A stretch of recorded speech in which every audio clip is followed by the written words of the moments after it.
Welcome back to another episode of the PlayHardLookDope Podcast. I am so excited for this episode because we have a really good friend with us on the show today. His name is Andrew Manning. He is a Brooklyn-based actor, performer, model, creative. He has his own clothing line, A Dangerous Mind, available now. He's been on several shows, most recently Wu-Tang and American Saga. You may have seen him in Blue Bloods. He's been all over New York Fashion Week on the runway, and he is here with us today to talk about all of that, what that's been like for him. We also learned about his childhood and why he chose acting and how he has been able to turn his passion into a full-time career. We learn about some of the trials and tribulations that he went through being a young Black actor in this day and age. We also talk about his travels. He's an international actor, as I've said before. We share a lot of laughs in this episode, a couple of shots of tequila. I'm not going to lie. You're going to see it. You're going to see it. John came through with the jokes. He was full of the jokes in this episode. It's going to be a really fun episode. We also talk about what it was like for him to grow up with a single mother and how she helped him choose the path that he is on. I'm so excited for this episode. It's going to be so much fun. And without further ado, let's get into it.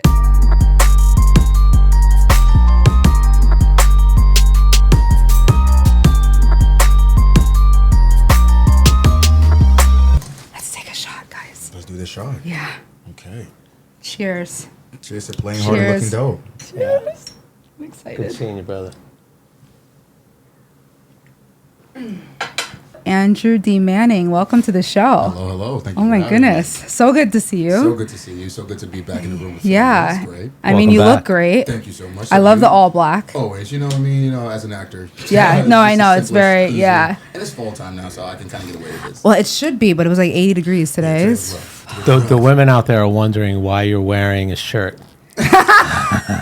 Well, right now, I gotta wear a shirt. You know what I mean? I gotta wear a shirt now. But I'm just saying. I mean, honestly, tell us, everyone watching and listening, what got you into acting and modeling? When did that start for you? Okay, so it kind of came one after another. Acting started when I was in elementary school. I was in 7th grade, well, summer before my 7th grade. I went to summer camp, so my family didn't really have money. I was raised by a single mom, so I was going to a summer camp every summer, keeping myself busy. That was, fully funded by the government. Thank you, New York City, for, training me in the career that I am now. But I went to summer camp. I went to this camp called Oasis Summer Camp. And there I started acting for the first time that summer. So I got to do an excerpt from Midsummer Night's Dream, Shakespeare's Midsummer Night's Dream. Yes. And I was Nick Bottom, the Weaver, who was, of course, the tyrant. And he got to have a lot of fun. He got to be wild and ridiculous, and I loved every moment of it.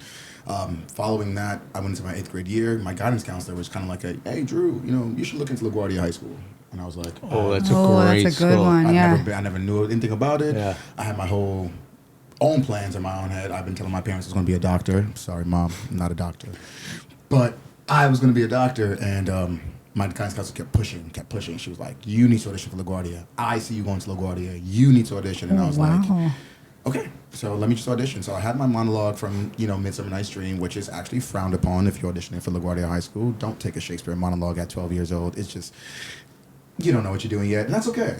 That's interesting. But I found a monologue on Google, and I think that's what's so divine about what I'm doing today. Is like I found my monologue on Google, and the reason why I chose it because I thought it was fun. What was it? It was a monologue about selling fireworks on a highway. Oh, the whole monologue was basically the premise that of it was literally. Bro, what kid didn't buy or sell fireworks back in the day? Well, I didn't sell fireworks, but I also bought them illegally. You know what I mean? Right, yeah. My family, we black in real life, and we made our own fireworks. Real life. So we made our own fireworks. And if you ever want to know that, that'd probably be another podcast. Oh my God, that's amazing. Black No comment on fireworks. Right. No comments. But so after that, I went to LaGuardia for an audition. I went with a family friend and her mom because my mom was busy. I couldn't go with my mom, so I went with a family friend. And I was auditioning, and I didn't know I was going through callbacks. I didn't even understand what callbacks were. I didn't understand what auditions were. I just thought that I was going into a room. I was going to do this material, and that would be it. I was going into different rooms, meeting different people, and I wasn't aware that I was going through the callback situation. Sad part, my best friend, who's still my best friend to this day, I love you, she went with me and her mom, and she got cut after the first round. Oh. So her mom and her were upstairs waiting for me as I'm going through these different rooms. And I remember leaving the first round of auditions, like I was there from like maybe 9 o'clock in the morning, 10 a.m. And she was finished maybe like around 10:30, 11. and I wasn't done till like 3 p.m. Wow. Oh, so they just like Wow. waited. And Yeah. just waited for me. And when I got upstairs, I remember telling her like, "Hey," she was like, "What was going on?" I was like, "I don't know." They just kept asking me to go into different rooms doing the same thing. But at the time, I didn't realize that those were callbacks. Yeah. Oh. But I eventually got into That's the party. amazing. You guys are still friends. Yeah, we're still friends. I actually just saw her this past weekend. I That's hosted cool. a party and I invited her out. And Oh, that's we're still really good. friends, What of does she course. do now? She's in some kind of marketing, I believe, some kind of office, space. That's She has cool. a beautiful child. She has a beautiful son. His name is Tori. Love him to death. He's beautiful. She's living That's her life amazing. beautifully. Yeah. So that was your first experience with the callbacks. Yes, first we with callbacks, and then I got into LaGuardia after that. Got accepted, and my mom was my biggest supporter. So everyone asked me while I'm acting, my number one reason is my mother. Oh a lot my of actors' goodness. stories say like, parents are like, no, art is not it. You know what I mean? It's not money there. It's a lot of risk in that, which is all true. Blanketly stated, it's all true. You're not gonna have that 9 to 5. You're not gonna have those, that insurance and all the things that you want to have as an adult coming into this world, and it's expensive to live out here. Don't rush to grow up because it is expensive. That is Especially wild. in New York. In this world, Yeah. especially in New York City, LA, Yeah. these high market places. Right. But my mom, she was just like, so I took my a specialized high school exam, you know what I mean, like all New York City kids do. So I got into LaGuardia, which is a specialized high school, and I took my specialized high school exam, and I ended up getting into Brooklyn Tech, Stuyvesant, and Midway. Yo, that's That's fucking yeah. real. So I graduated Stuyvesant's like 8th grade. science and shit. Again, I wanted to be a doctor. I am not just a pretty face. I also like to believe that I am a little smart here and there. At least I act like I'm smart. Yeah. See there? See, that was good. I like that. I like Where's that. the- I like Where's the that. shoulder blade? Shoulder blades. Come on, bro. You want to be a doctor? I'm giving you a layup, Like, bro. I know anatomy. I dance. Okay. That's true. I was just wanting to go to these schools, and I wanted to be a doctor. And my mom was like, you have all the time in the world to do that. The reason she asked me like, why do you want to go to LaGuardia? And I was like, well, acting is fun. I could go there because it's fun. I enjoy it because I like having fun. And she was like, well, go there and have fun for 4 years. That still doesn't change the fact that you can go to college and still be a doctor. That is fucking brilliant advice. that is. That is You know what I mean? brilliant advice. No, seriously, Yeah. think That- about that. yeah. Just like get through those 4 years, and if you still like it, then 4 years after that, you can go to medical school. That is fucking brilliant advice. That No, is. I mean, honestly, shout out to my mom's mommy. I love you. She's my biggest supporter, and I'm truly someone who appreciates my mother, through and through, because not everyone has that support system from a parent. You know what I mean? And I was raised by a single mom, like I said, but she was enough for me to do this thing today. You know what I mean? To keep going. Incredible. So I just think that support is the number one thing, especially with a young kid. She's been pushing me to do everything that I found fun since I was a kid. That's why I That's dance. incredible. That's why I act. Everything Yeah. I found interesting. She was like, "Yeah, guys, try it, do it."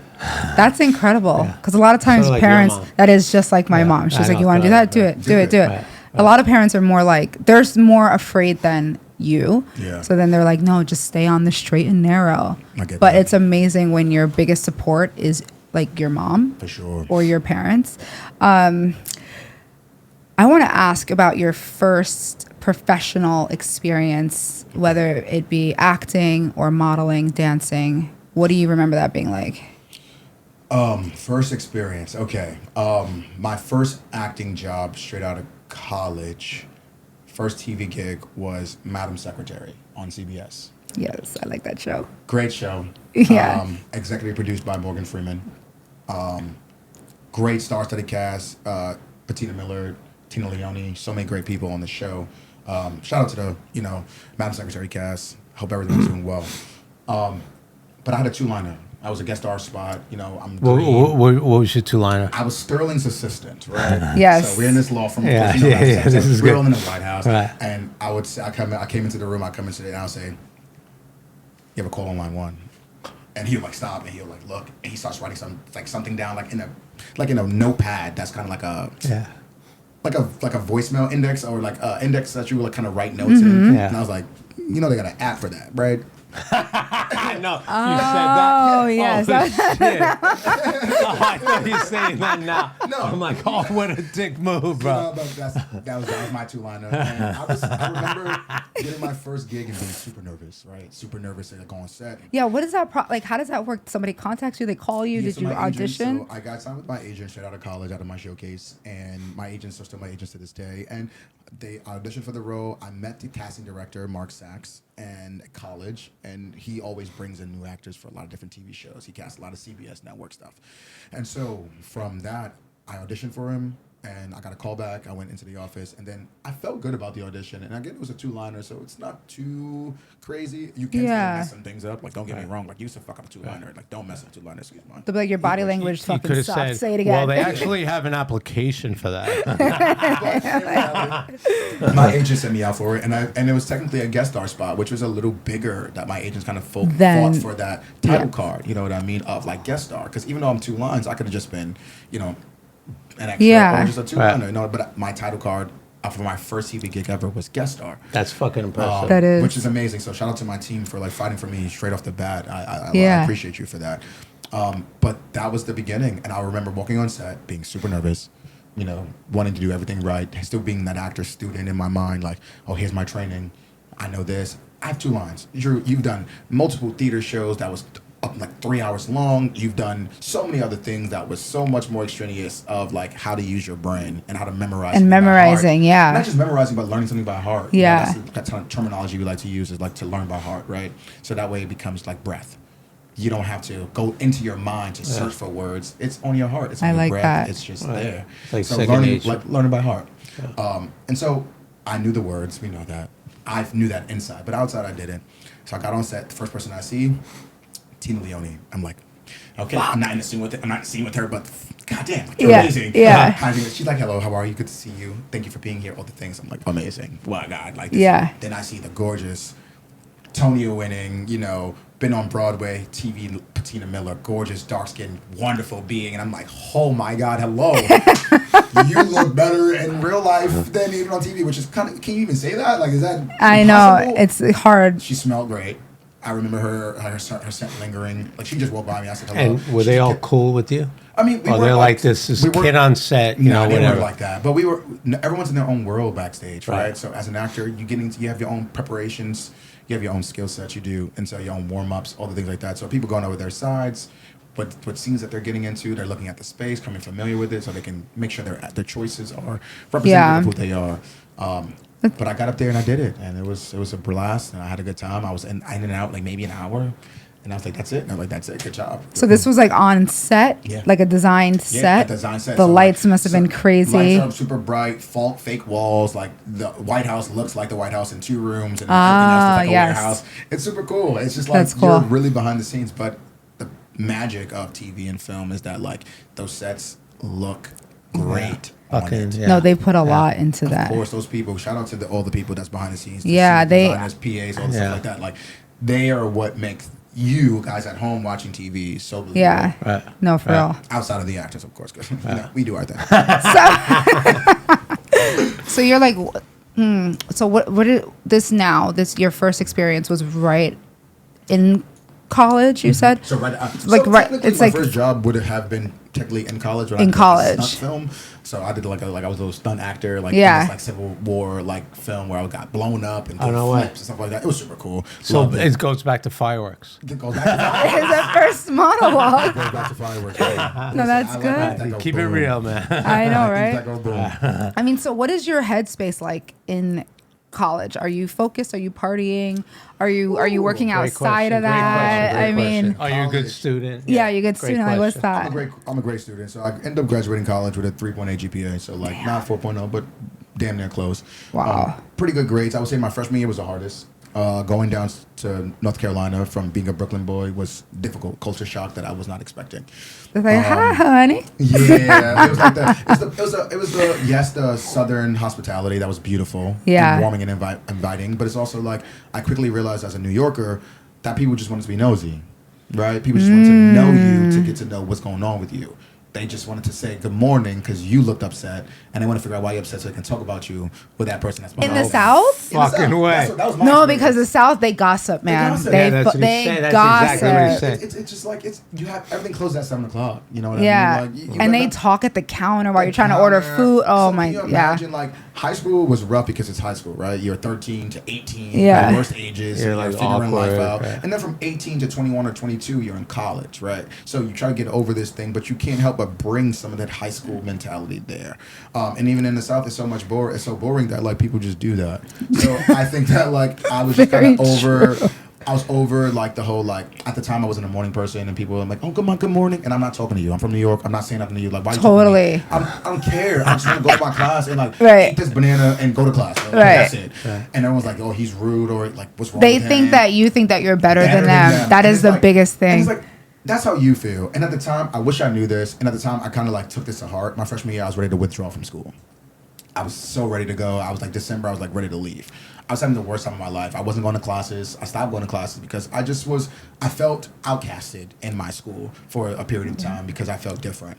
I felt like people didn't get me. And also, I wasn't doing them no justice by letting them know who I was. You know what I mean? Yeah. I wasn't letting them in. So they was only getting what they got on the outside. Yeah. So college was a little rough freshman year. But for the most part, I mean, I was partying. So I had the party house for sure. Oh, you did have the junior year. I moved off campus for sure. Got my own house. In the South. In the South. Okay. Yeah. You know, North Carolina. Winston-Salem, North Carolina. I went to the University of North Carolina School of the Arts. For those who are wondering, it's one of the top conservatories in the country for acting. They only accept 26 kids a year, so it's harder to get into my college than it is to get into Harvard.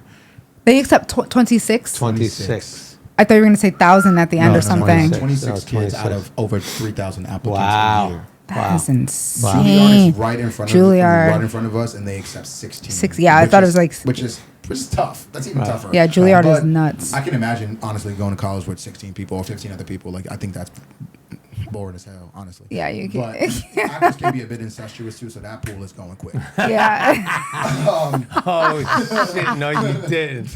I'm gonna be honest. You listen. You get that love interest scene going on. And I got to do a little midnight rehearsal and stuff like that. And then everybody everyone knows. It's over. Everyone knows. And they're gonna go talk about you afterwards. Our school is small, baby. We gonna hear about it. And then everybody's aunt and grandmother gonna be talking about. Did you see? They be sitting here like, I see y'all was doing that Chris and Nancy.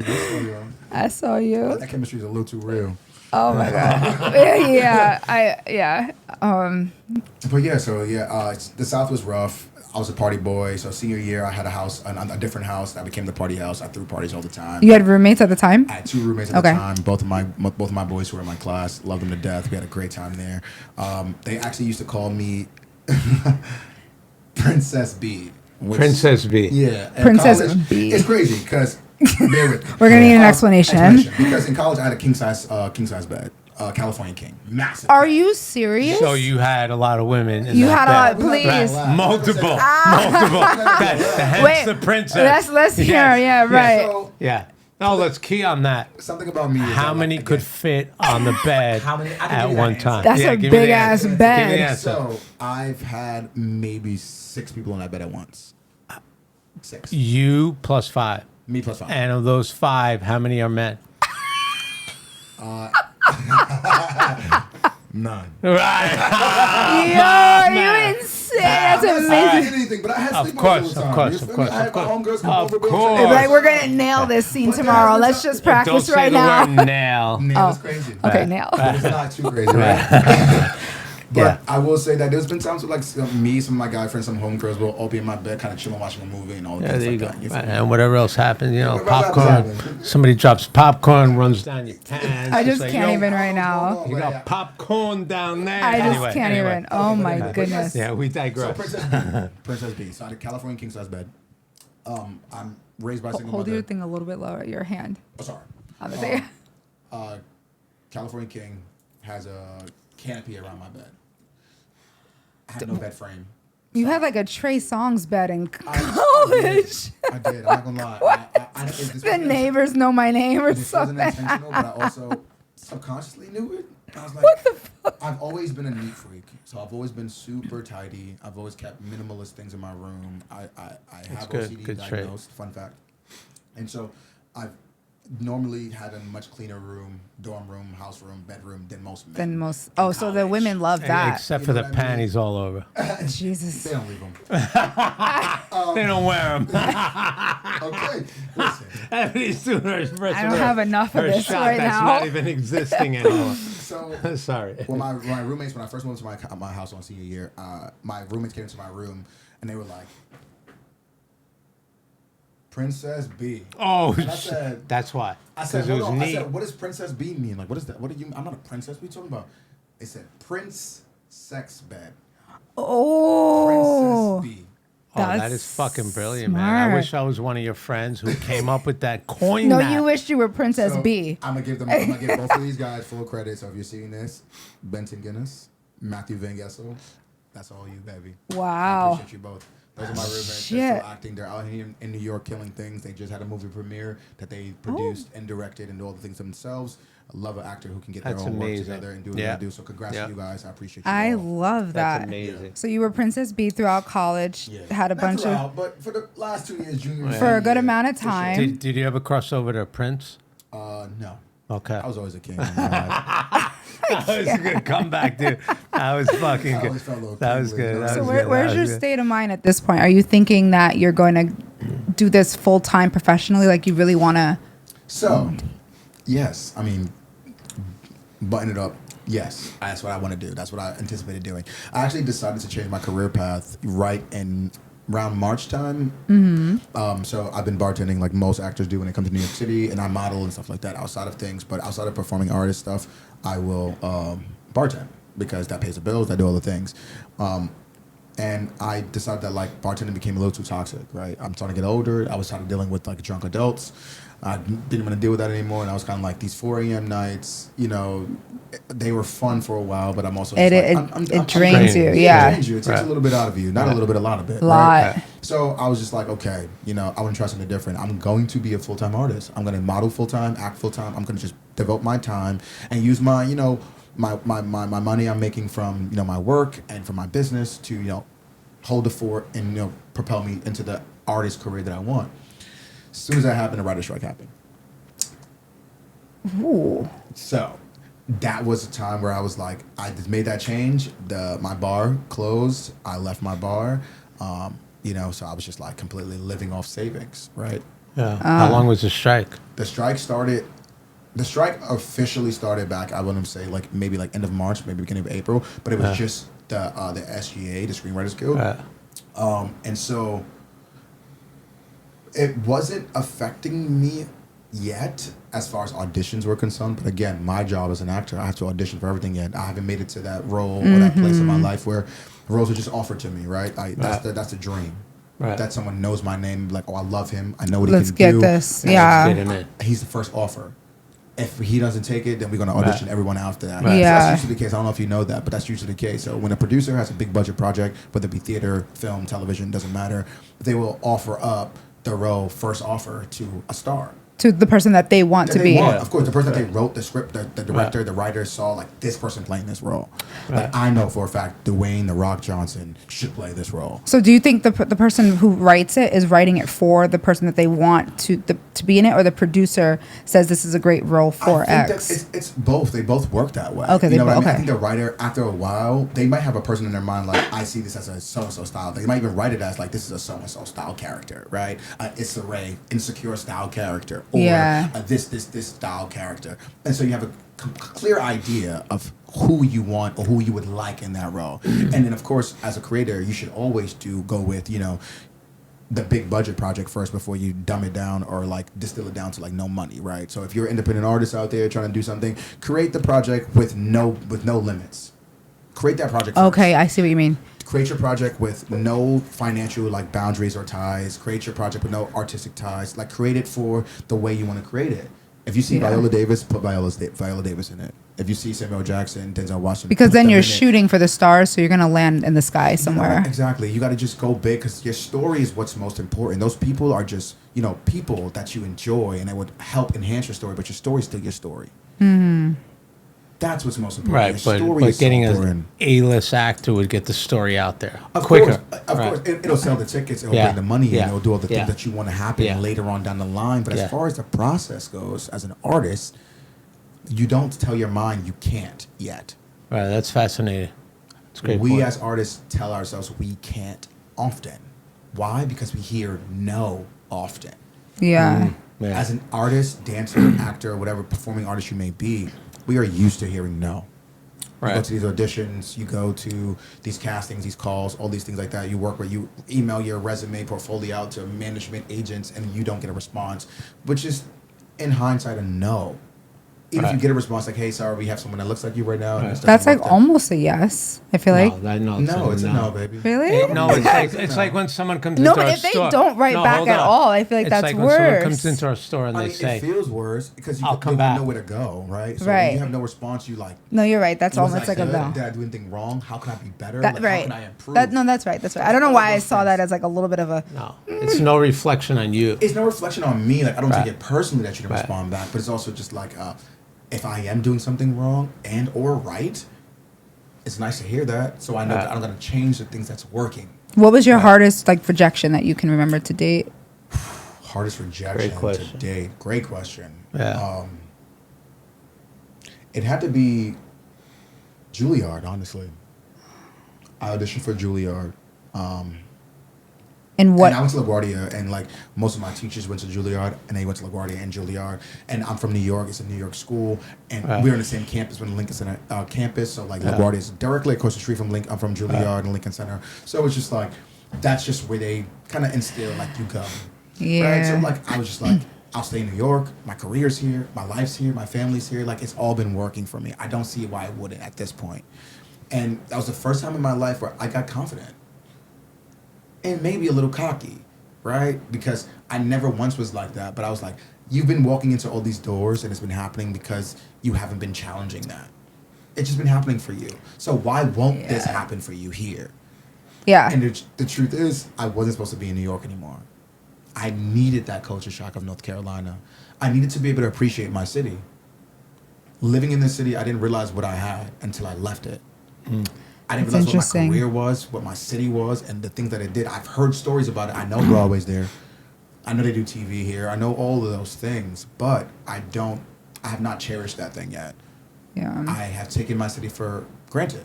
So what happened at Juilliard? What was that process? I auditioned for the program, and they audition you, and then you make it to like they have like different cut programs, right? So you make it to top 50 or top 25, and then they cut from top 25 to top 16. But then once I got cut, I was kind of just like oh damn, I wasn't planning on auditioning for any other schools. At what point do you remember what point you got cut? Do you remember how top far? 25. You So I was close. this close. But so in yeah. hindsight, was that not like the best thing for your career? It was the absolute best thing for my career. Yeah. Even Made though, you like, tough. If I'm being honest, my Yeah. my time at my college was not the best time. If I'm being honest, to Yeah. this day, I don't really claim. I won't say I won't claim. Yes, I got my degree from there, but I do not voice that because I wasn't treated well, and that's just the truth of it.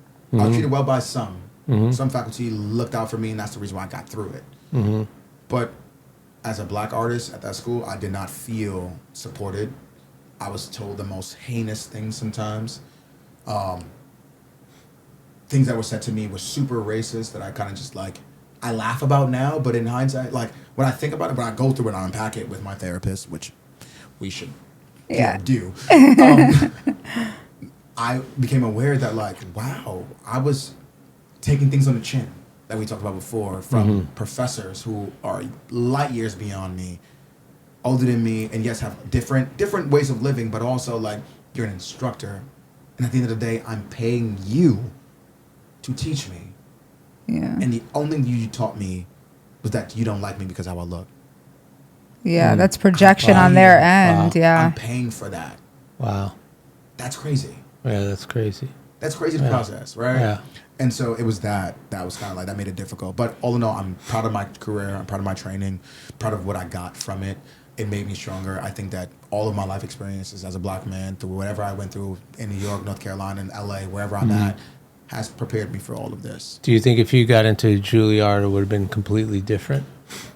Fun fact, I have a really, I won't say a really good friend, but a good friend. We went to college together. When I was in college together, he was in high school when I was in college. But he went to Juilliard, and his experience was terrible as a black man at the school, with feelings of being going unseen, with insensitivity, and all of those things. So it's just like, at what point as black artists do we accept that for the sake of training.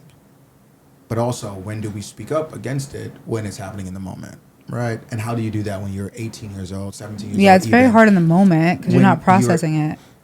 Yeah, you're not processing in its totality, right? You are only experiencing it as a human, how it makes you feel, but also think about it from a student standpoint. No one in a student standpoint does anything of their own volition, honestly. Because when you're a student, you're so bent on appeasing this other person, teacher, grade, making the letter.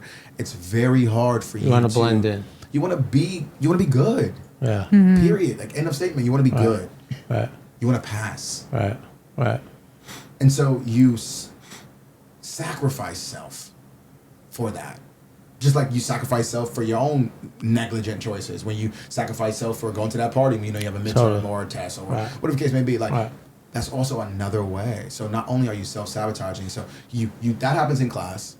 Then you decide, like, this has been a tough week. You go party over the weekend, knowing that you have all these exams or papers due and all things like that. So not only are they fucking you over, you're fucking yourself over. Self-medication, party. And then what do? You either blame yourself for all of it, or you just neglect self and you don't have any accountability, which is terrible. You should have accountability for your actions. You're an adult at 18 years old, all college students, whether you're 17, like me when I got there.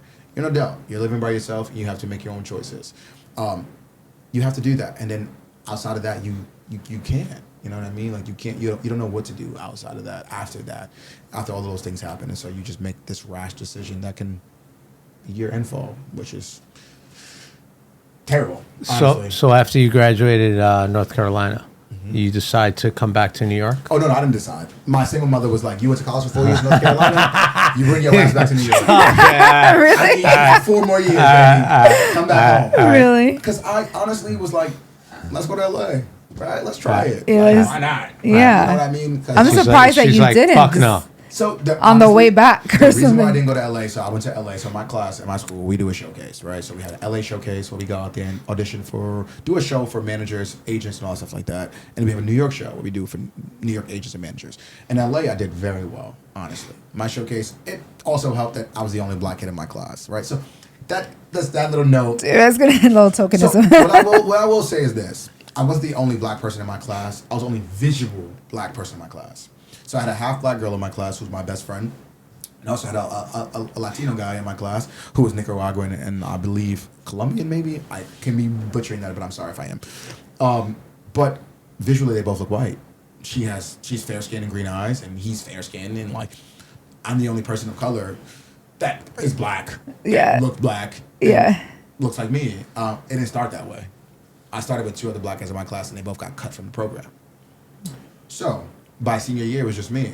And so when I got to my showcase in LA, I did very well. Most agents, managers wanted to talk to me, wanted to meet up with me. It was like, yo, let's talk. Are you coming to LA? What's your goals? And I was like, I don't know what my plans are. I'm a college student and I got to figure out what money is and how to move out of college and move here.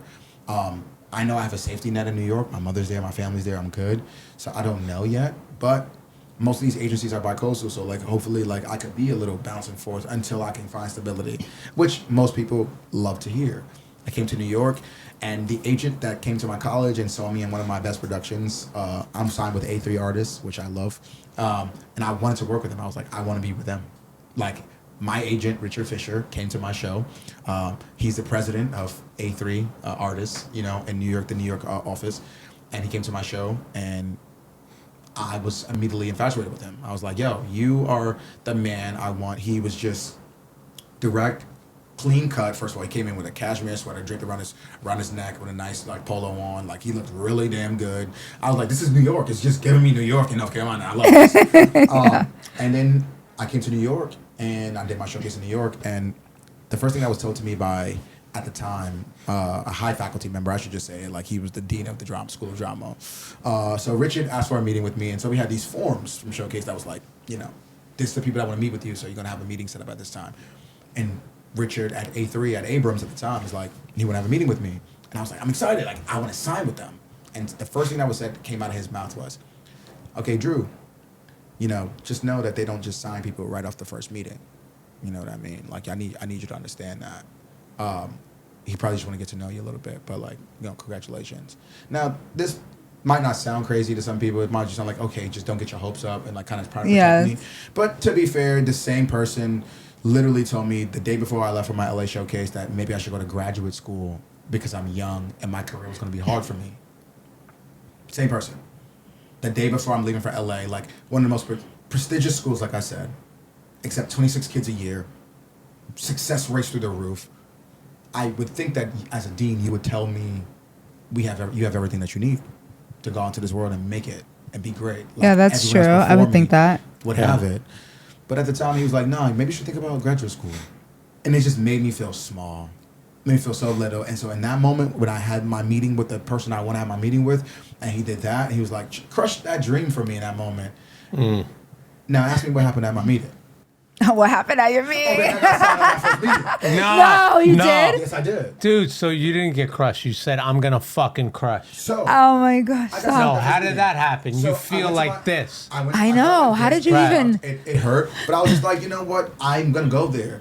At the time, I got accepted for Lincoln Center Education, which is like a fellowship from my school where I got to be a teaching artist along Lincoln Center Education. That's fucking so amazing. I was moving to New York City with a job already that was paying my rent. That was giving me a stipend of like $700, and then like Nice. a weekly pay of like $380. And like so that monthly stipend, so it's a monthly stipend of $700 and a weekly paying of like $380 right out of college for like 8 months, out of like from May to like December. Yeah, that's January. fucking gold right out of Gold in New York college. Yeah. So Buy a few drinks. Quite a few drinks. Right. And so like it was a great situation to be a part of. So when I got to my meeting and I was telling them, and I was talking to Richard and all the agents. So fun fact about my agency is like when you audition or talk to have a meeting with my agents, you have to be approved by every last agent. There's 5 agents at my agency. So all 5 must believe that they all can work with you. Because he's designated for LA and this space. Okay. They're designated for television Okay. and film, voiceover work, commercial, like every and And he's got a Abrams- great voice. Abrams, thank you. Yeah, very you much. do, So yeah. Abrams is all across the board, so they will sign you across the board: theatrical, television, voiceover, and film, across the board. You know what I mean? I mean, that's a lot. That's a lot of skill set. It's a lot of skill set. Because a lot of people on Broadway can't transfer to film and television, totally, or and vice versa. Right, You know what I mean? right. So That's it's fucking difficult. But I'll be honest, that's another conversation. But if you have the proper training, which my school definitely did give me, you know how to fix that little, or not even fix it. It's not broken. You just turn that that volume down a little bit. It's all about voice at the end of the day. Mm-hmm. Television and film is about intimacy right here, personally. So if Yeah, I'm but doing television film, you can cut. you can cut, edit into. Fucking live Broadway. But as far That's live. But as far as production is concerned, That's true. television and film, I have a microphone. Yeah. My voice sounds like this. Oh, your voice sounds amazing on TV. That's what you're there. Yeah. But it sounds great, right? On stage, I have to On stage, you have use to- a little bit more resonance. I have to project to the back of the house. Like you want to hear me 300. That's what you always say, yeah. You want to pay, even though you're a cheap fuck. I'm not saying you are. I sorry. am. No, but I am. We know that. That's established. But you're a cheap fuck, and you Right. got those like discounted tickets for $40, and you came at intermission. So I need to hear you, motherfucker. So it has some resonance in my voice. You know what I mean? But when I got to my meeting with my agent, long story short, they asked me all these questions about what I wanted to do, and I was like, listen, I'm doing this, I'm doing this, I'm doing this. Here's what I plan to do. Here's where I see myself. I'm looking for guidance in these areas, but here's what I do know about me. And I was like, okay, cool, no problem. So I was like, oh, that's the end of the meeting. And in my head, who did I hear? They're not going to sign your first meeting, so don't stay there long. Now, fun fact, I had another meeting at the same, like right after that meeting with another agent. And so I get on the elevator because I know that like they're a couple blocks away, and I have like a solid 10-minute break in between to get into the next from the other one. So I'm like, okay, let me just go. Get on the elevator, head downstairs. I get a call on my phone, number I don't recognize. I'm like, who's calling me? I answer the phone. Hello, it's Richard. Hey, Andrew, it's Richard. I'm like, hey, Richard, how's it going? He goes, you left really fast. I mean, he was looking for you. I was like, oh, sorry, I have another meeting to go to. And they was like, hey, so we want to offer you representation. How do you feel about that? And I was like, done. Shit. Like, are you done? So you cancel the second meeting. Literally, my next question to my new agent was this. Oh. I have a meeting right now with another agency. How do I go about it? He was like, just call them, let them know that you signed with so-and-so and so, and that you will not be able to make the meeting. Oh my. I said, understand. He goes, Drew, so come back upstairs. Get on the elevator, come back upstairs. We're going to sign papers. Oh, that's fucking What? amazing. Out of his office, I called the other agency. I was like, hey, I signed with so-and-so, so I'm not going to make it to the meeting. They said, understood. Thank you so much. That's Hung cool. up the phone. I went upstairs and signed my Were you not contract. flipping out though? You were Yes, I excited, flipped the right? fuck out because I was told, just like I've been told so many things in my life, that it wasn't for me. Yeah. And it was. So does that drive you when you're told it's not for you? When people tell me that it's not for me. Right. You're not that good. You're not this. Oh yeah, I mean, it's not for you right now. I love being underdog. Totally. That's a lot of pressure, though. So much. Tell us about that. What does that make you feel when you're the underdog? I mean, I'm gonna be honest. I'm gonna be very, very, very front and very forward with you. As a black man, that's my life. I'm used to being looked at as less than. And that's deep and that's a lot, but it is true. And I've come to understand that because it not only has it been true to me in my adult life, but it's been told to me and has been proven in my childhood. Back to the elementary days when I had teachers telling me like, you're gonna get out of here and those white people not gonna fuck with you. They're not gonna help you. They're not gonna be here for you. All of this has to be from you. And that's what's so important. And so I walked in life being scared of so many people. Now, I'm different now that I've experienced it. I've been in this industry and I've had so many people of various races who've been a light in my life and saw me for exactly who I am and has contributed to the artist that I am today. Whether they be white, black, Spanish, it doesn't matter. But the truth in that statement from my past, educators was that people are only willing to help you when it benefits them. That's some deep shit. Yeah. And that's what I experienced in my life as a black man. You know what I mean? Like, when it comes to me, if it benefits them, then they're more inclined to jump up on it. If it doesn't, they're a little more hesitant. They're a little more, okay, I got some free time maybe in a couple of weeks. We can see if that works. Type thing. Like, all the people that I want to reach out to do stuff with, like, again, I have a great resume, I believe. I think I'm a good person. I think I'm very personable, and I think I hold a good conversation. All true, yes. And I think that, like, when I reach out, like, hey, I would love to collab with you. Like, you are an amazing person. It's kind of like, we can see kind of thing. Until they go on Google. They find my Instagram. They're like, I didn't know you did this. And it's like, well, I mean, why does that matter? Right? I get it. Like, you're not going to just be offering free things to anybody. You're not going to be offering just these incentives to anyone. But also, like, if you didn't do your homework, you didn't do your homework. Right. Just like, I That's don't a good know. point. Like, Puma reached out to me recently and was like, hey, we're looking for a collab, blah, blah, blah. I'd be like, Wait. Puma? I know you said that really fast, No. and I was like, wait a minute, hold on. Wait. When did this all happen? Puma. literally, where's my phone? Oh, my phone. Your phone's on a time When lapse. did this happen? So actually, not too long ago, like maybe like 72 hours ago. So we're breaking news here. Are we breaking Wait, fucking news? we have a PHLD exclusive on our podcast right now. 72 hours ago, I got an email that was like, hey, I'm a casting director for Puma Official, and like we saw your Instagram, and we would like to work with you. I posted on my Instagram story, so if you are following me on Instagram, you definitely will see it there. But I posted, and I if was you're like, not, you better fucking I know. follow me. I know. We have fun here. I We know. have good fun here. I kind of want to see what they're asking or what they're saying. I know. I'm We gonna come to you in a can. second. I do want to see some things. We But, can at the end. But yeah, so I got this email that was kind of like, it kind of seemed like spam at first. I'm always a little The wary, spammy shit, yeah. Especially being on Instagram and stuff like that. I'm like, I don't know who these people are. Yeah. And all these things. And so, like, I was kind of like, is this real? Like, I feel like Puma would have, like, DM me. Like, you know what I mean? It's like, Drew, no. Like, It would be like they're gonna coming. email You can see the questions. Oh, they're here. Whoa, this is Yo, crazy. we ain't fucking around here. Oh my goodness. That's funny. PHLD Oh, wow. podcast. This is That's amazing. funny. Yeah. Okay, so, well, you guys are here. I'm not. I will see what these are. He's Yeah. gonna. Great. So, where was I got distracted. Yeah, I was know, like, right? what happened here? Why am I seeing Puma. these? So Puma. So yeah, they emailed me, and I was worried at first. And so when I responded back to them, I was kind of just like kind of skeptical. And I was like, I gotta figure out if this is real or not. You know what I mean? I'm not gonna just go unread. So I kind of hit them back like, thank you for the opportunity. I appreciate it. I've worked with big brands before, and I'm very excited to start this process. Let me know what the artist process is for this, and I'm looking forward to moving forward. So they responded back with this giant like press page And this and this. And you this. responded yourself Yes. to Puma. Yeah, so I responded from my email. That's what they emailed me from. So they Yeah. sent me all these other things after that. So I was like, okay. And then they sent me all these other things. I feel like it's a bit real. I don't think some spam would just send me No, this it's not contract, spam. this Right. quality assurance. No, and I know. all these things. Maybe they are. So maybe I'm lying. So Puma, if this is not you, please No, let me I'm know. sure it's them. No, it's As soon got as to be possible. them. It's them. But And maybe you get me a pair of dogs. I got you. I got you. But I kind of responded back to them, and they were just like, okay, we're gonna start this process. So like, we're starting this process, and we're gonna start figuring out like how I can be, an affiliate artist, with them, and like do things like that. It will make my Jamaican father very happy. Very, very, very happy. So like, so for people that don't know how this actually works, a brand will reach out to you, and you have the ability to respond yourself, even though you're signed with an agency. Yeah. So at the time, which right now I'm not currently signed with a model agency, but I'm signed with an acting agency. So as a model, I was signed, and we recently had to cut ties for various reasons, and we just weren't working in tandem, which is completely fine. It happens all the time.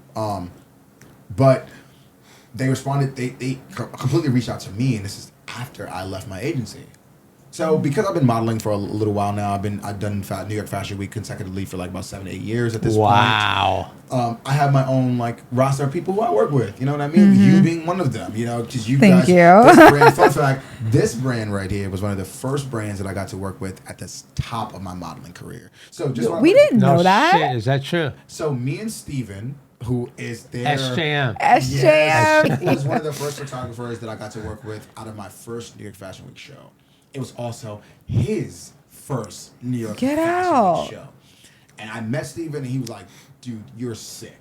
And I was like, bro, your pictures are nasty. Yeah, he's fucking so good. So my first New York Fashion Week picture, I'll send it to you guys. Maybe you guys yeah, want to post you got it. No, for real, seriously. It's done by Steven. It's the sickest photo of me shirtless that I've ever had in my life, right?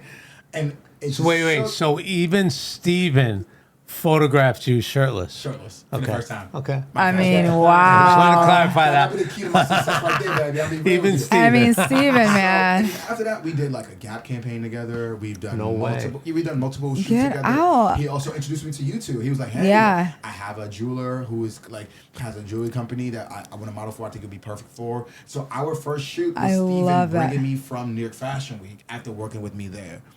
Is that That was when we were Soho outside. Outside, we We tap danced together, right? Yeah, with the you tapped right. Tap danced Talk about that. Talk about tap dancing. So we discussed that, like how we both tap Oh, dance. look at that. Look I'm at a dancer, and so is she. I was a beast tapper. She doesn't like to talk about it. We're going to talk about that. Yeah, talk about it. She's in real life, and she's a beast tapper. And so I was talking to her about dance and like, my dance background and having ballet and like, all that modern technique, dance training, all that stuff like that. But I was like, I picked up tap in high school, my freshman year of high school, and I love tapping. How did that happen? So like at LaGuardia, like I thought I wasn't gonna be dancing anymore. I thought I was gonna be doing all this, but I went to school for acting, and guess what? You gotta act, dance, sing, do it all. Right. So, and dance class freshman year, they was like, hey, we give you guys tap shoots. And that's it. And just real quick. I got really loose ankles, baby. I have to tell you, like, taps, they work. Okay, so, like, I was excited. I love tap. I love dance. I always loved dance. I've been dancing first. I was a dancer first before anything. Acting, modeling, anything. Been dancing since 3 years old. You know what I mean? So, like... Same, man. Dance has been my life. So, like, it always brings me joy. The only thing about it, it's the reason why I wasn't a professional dancer, was because I do not like being told to dance. Okay. I dance on my own time. I like to dance because it makes me interesting. feel good. It's more therapeutic and relaxing for me to dance versus it being a job. Like, I know I'm Jamaican and I have like 13 jobs, and I heard so many different things that I do. But as far as dance is concerned, I use that as solely for like exercise, solely for like a mind cleanse. Yeah, you know what? Like, I understand. Like, I didn't like with dance that it was they come in your face and like 1, 2, and 1, 2.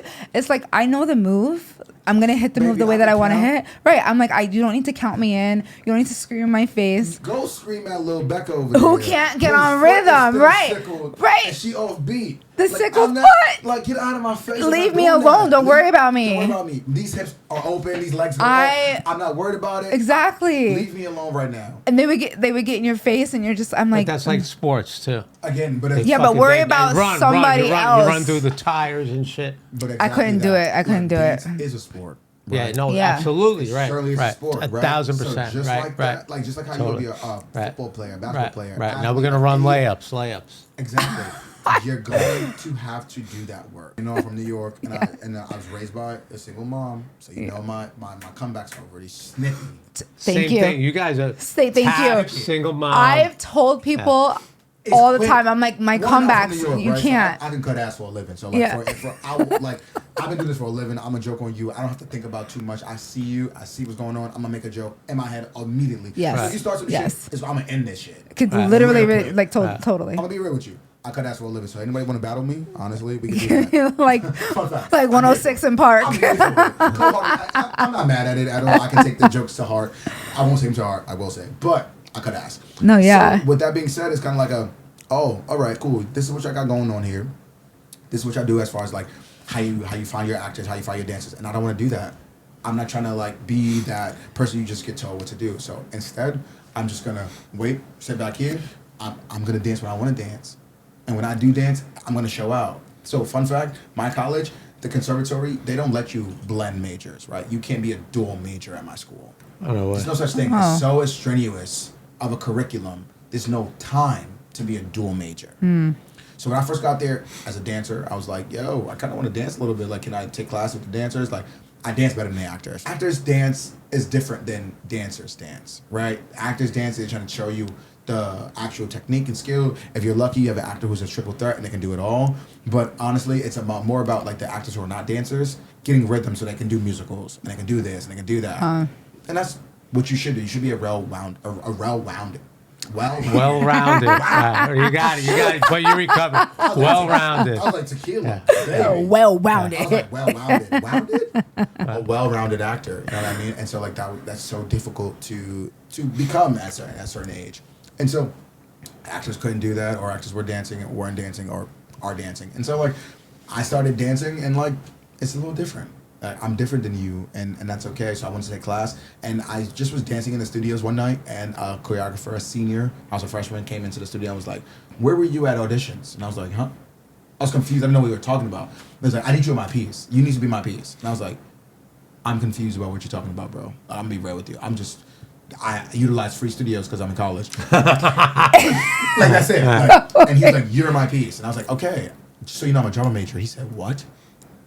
I'm a drama major, not a dance major.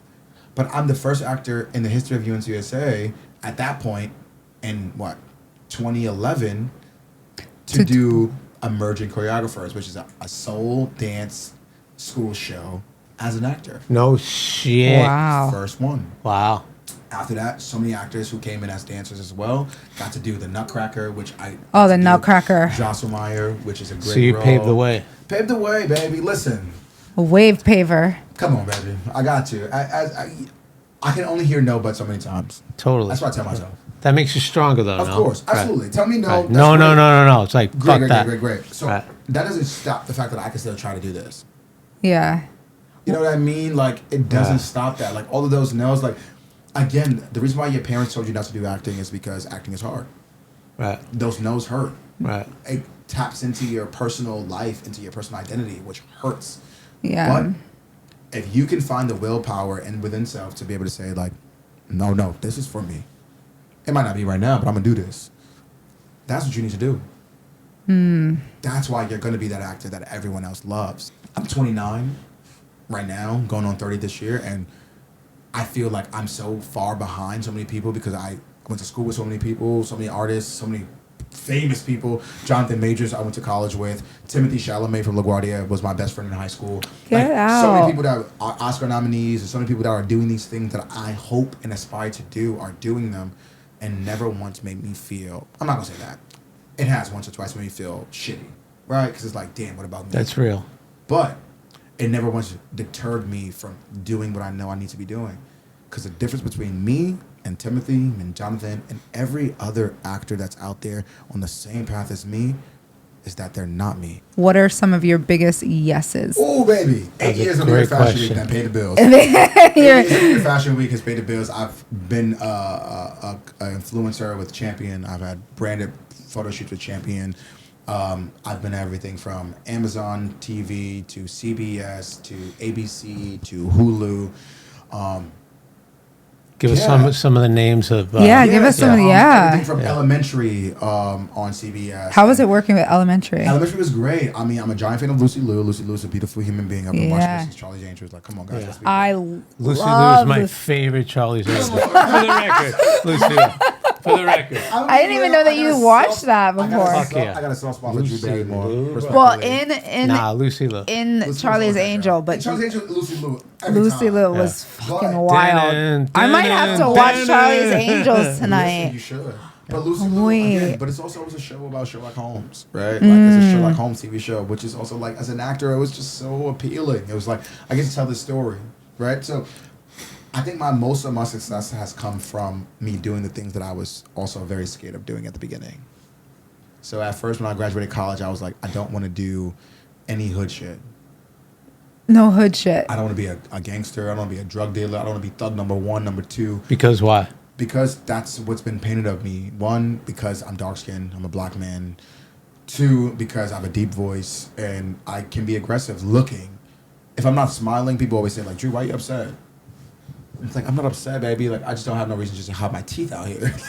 I love that. I'm gonna say that from now on. Well, I don't know What? about y'all, but y'all out here just gumming it out, teeth showing, and you got some grass that blew in your mouth. You're gonna get dry mouth. You keep fucking Yeah, smiling. But also, it's like, I do smile. And if you know me personally, you know I smile. I'm a person that likes to joke, play. I just told you I cut ass. I like Yeah. to joke. I like to have a good time. Yeah. So you didn't want to do any roles that But depicted you in that As a way. black man coming from a conservatory in the South, that made me feel the way I felt as a black man. I just felt like I wanted to show you that I'm not that scary person that you all are afraid of. Okay, yeah. I didn't want to be that. I didn't want to add to the narrative that black people that look like me are those things. That's a powerful statement to want to It make. is.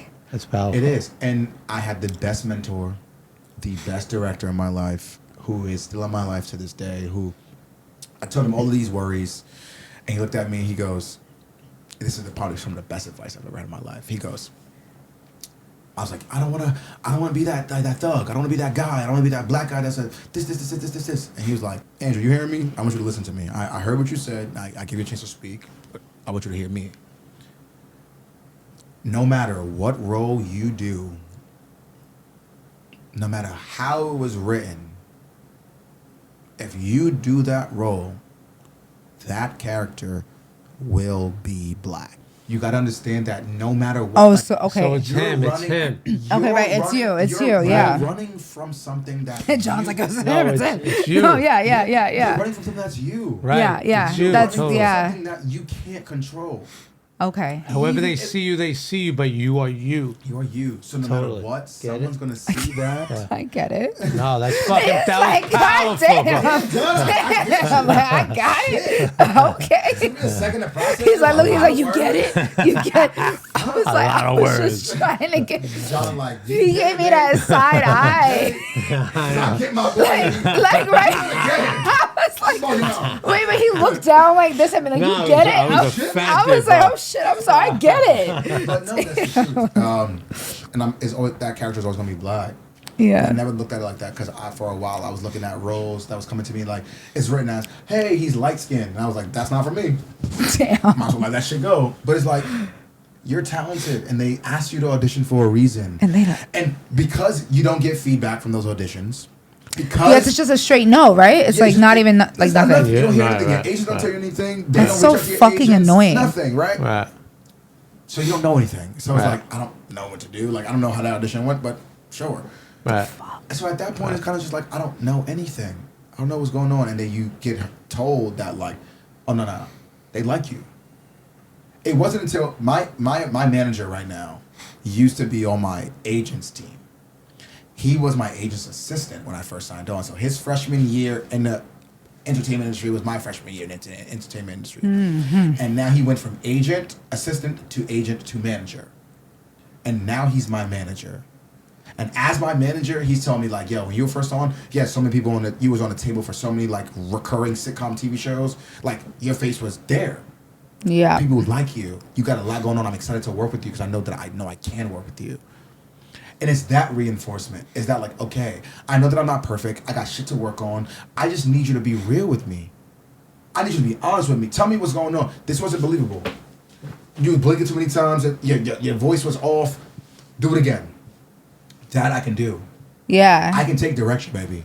Yeah. Tell me what's wrong and I'm gonna fix it. But if you just don't Except tell me when you want to anything- dance. They don't want you. You want to dance when you want to dance. No, well, I don't think I dance. But if it's, hold on. But if it's wrong, Hold on. what you want to dance. If it's wrong, I will fix it. Right. If it's wrong, I will I'm just fix saying. it. You feel me? If it's wrong, I'm gonna fix it. Get I'm it? not gonna do the wrong shit. I call people.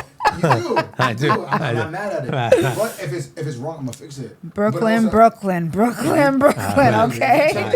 I mean, that's why he looks at me like he's like, "You get it?" I was like, "Oh shit!" Yeah. I was like, right. I was like, I'm in the middle of Brooklyn right here. I can't. So what are you working on now? Yeah. So right now, I'm actually in my forthcoming auditions for a really big budget feature project.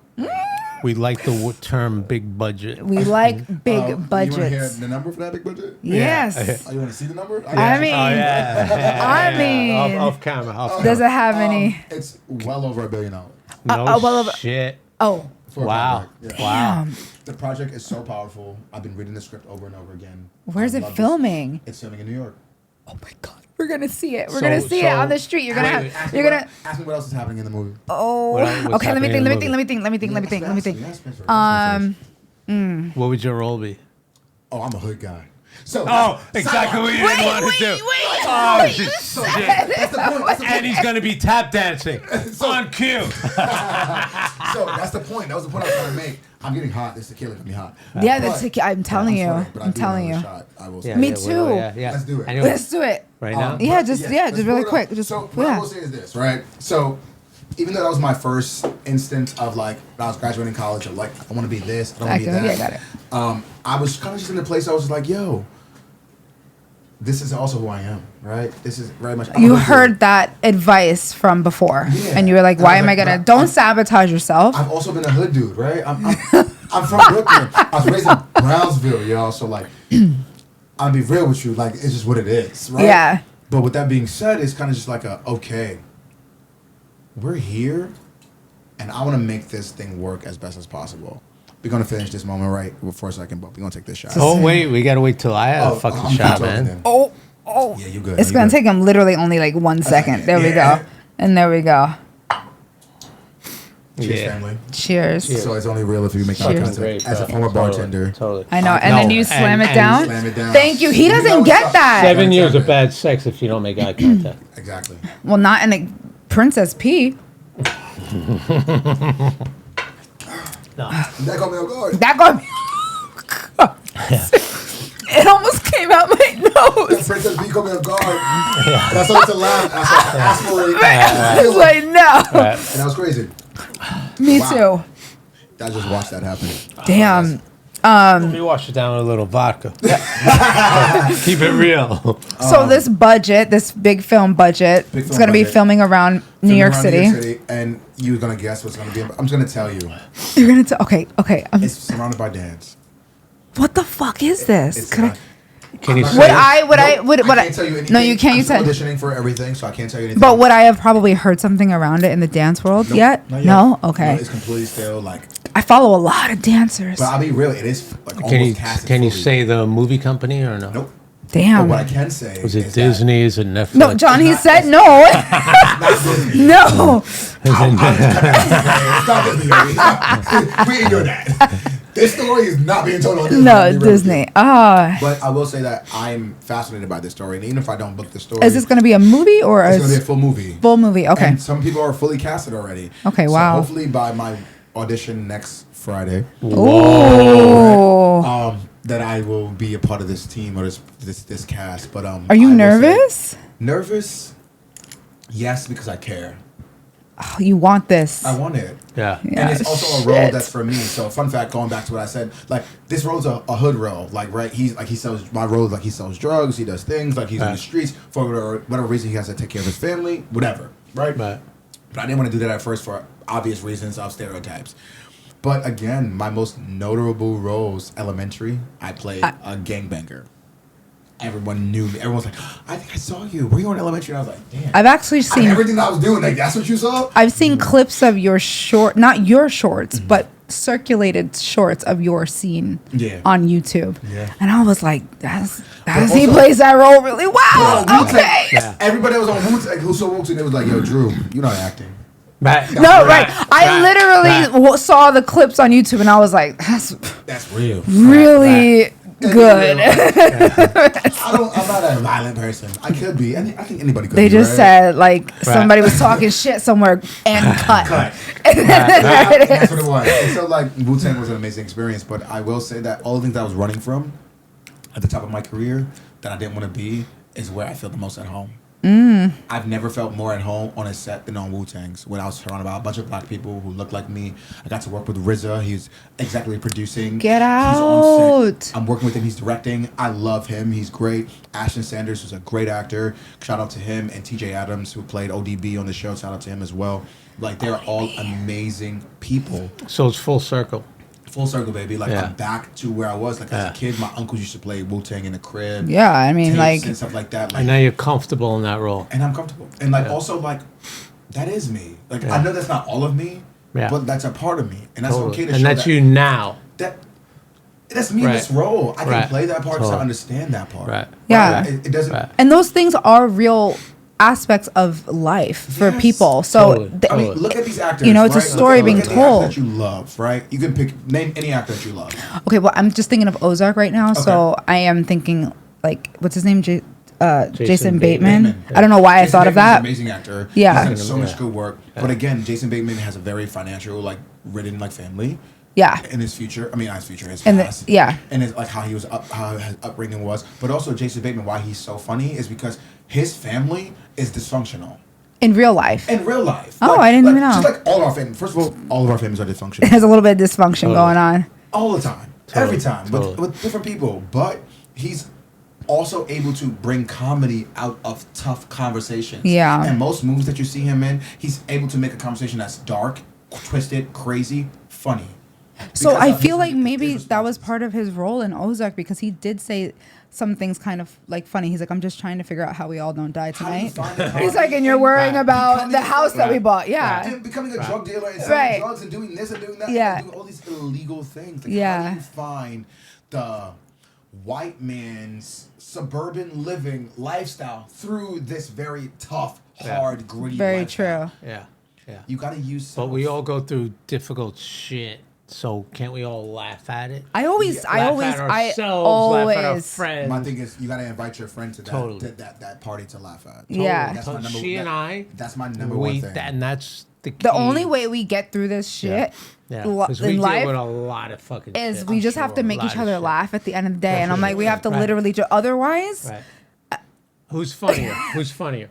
You or Eb? I'm funnier. Eb's funnier than you. Thank you. Are you out of your fucking mind? Baby, I am. I'm sorry, You're but like the shock value, baby. Yeah. And that's what you give me. You're like, bam. No, for real. Yes, comedy. The shit that come out of your mouth, I never expect. Right. But the all around like funnier? humor, yeah, I am funnier. Because this interview's over. We can go. This is exactly why I'm funnier. Like, we could go blow for blow. But my thing is, the reason why Eb's funnier is because she pulls from wit. Not saying that you don't, but I pull from fucking natural circumstances. Exactly. Totally, you get cut that. ass in real life. Like me. Right. In the moment, I see some bullshit, I'm gonna say some bullshit. That's what he is. Totally. But Eb's someone that's like, I've seen the bullshit. I'm experiencing the bullshit currently. And I'm gonna use both. Totally. I'm and the fuck up right totally. Here. So like, I think that's the biggest point. Okay. Whatever. You can't. And we're all entitled to our own opinion. Anyway, the next question, please. I have a good a good segue. You've been here in New York. You've been down south. But we also know that you've been international. I have. Can you describe your experience traveling internationally as the model, the actor, the can I say are you single? I am single. Kind of bachelor vibes with the abs and all of that stuff. I feel like we hear bachelor as Americans. You had a Princess P bed. I did. So, but you have to think of bachelor. Like when you think of a bachelor, right? You think of that rich white guy. Oh no. Buy some random girls. The guy who has a fake house on TV with all the girls. No. Is that wrong? Is that wrong? It's not wrong.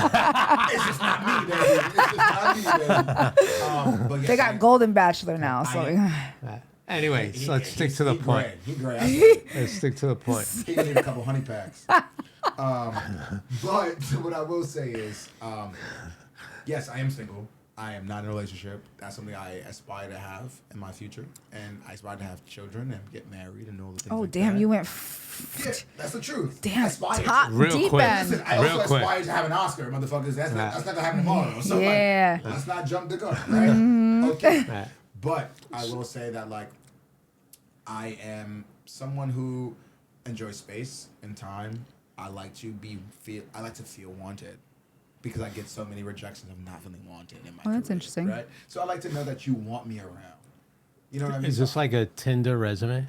I mean, Tinder's crazy. I've never used Tinder in my No, life. but tell us where you went Wait, the way he internationally, looked bro. back, Where I'm like, internationally? Tinder's crazy. No, where did you go internationally? Internationally. So Right. for Not your starters- fucking bio for MySpace No, fuck or you. whatever. You got a whole wife. No, I mean, do this come on, right here. right. Hello, no, but we are gonna get your whole dating profile.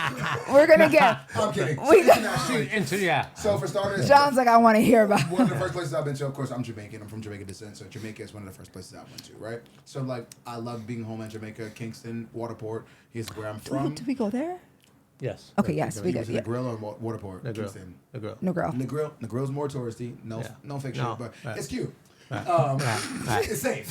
Yeah. Yeah. Real shit. Right. But, so Jamaica is where I've been. I think as an actor and as a model, what I've experienced the most, first things first is Thailand. So I went to Thailand and I modeled for the Jim wanna Thompson go brand there. out there, which is an original Thai silk company out in Thailand. And I got to When model was for that? them. When was that? That was out in 2018. Okay. Nice. My first international travel. It's a 19-hour flight. That Yeah. shit is Yeah. not no joke. Yeah. No, that's I don't put that what past it's- nobody, yeah, but yeah. I And the got to flight spend- coach. That was cute. Oh, No, seriously. The motherfuckers flew you first class. You know who I am. Yo, first class to Thailand. Yo, For that. starters, here's the thing, right? Yo, then you watch movies, you get I mean, alcohol. and you have a good You got flight. the fine Thai fucking Hold women on. Go serving on you. my Instagram, hit that little highlight button that says Okay, Thailand, alright. and just watch. Sorry, my so, life. Wait. hold on. Give me this I have a Instagram. question now. I gotta look at it right now. Have you joined the Mile High Club? I have. Oh shit! You On wait, that wait, flight? wait, wait, On that wait, flight? wait. Oh, With so the it was flight. No, here we go. Fuck every other story. Here we go. Put that down. I'm just trying to look at these Put all highlights. your kids under the bed right now. This is fucking real bed. shit. All right. I'm looking at these highlights. You guys go ahead. So Thailand, My High Club. I did not. It was on the flight between New York City and Seoul, South Korea. I did that. Which yeah. is 13 hours. I'm in first class with someone. Some banging bitch. Yeah, she's fire in real life, honestly. Oh my goodness! Yeah. Look and at she's this. sitting next to you. Yes, she's sitting next to Okay. me. Also, let's be real, she's my producer on the trip that I'm going to go there with. So I'm not traveling alone because this is a job, right? You never travel alone. Wow, you had some That's what fun. makes it toxic. You had That some part, fun. Right? Right. Ask me how old I am in 2018. I graduated college in 2015. So it's 5 years So I ago. was So you're like 26. 24. Yeah. 24? Yeah, whatever. Yeah. I graduated college at 21 years old. Yeah. Yeah. In 2015, so it's 2018. 3 years Yeah. after that, Yeah. I'm 24.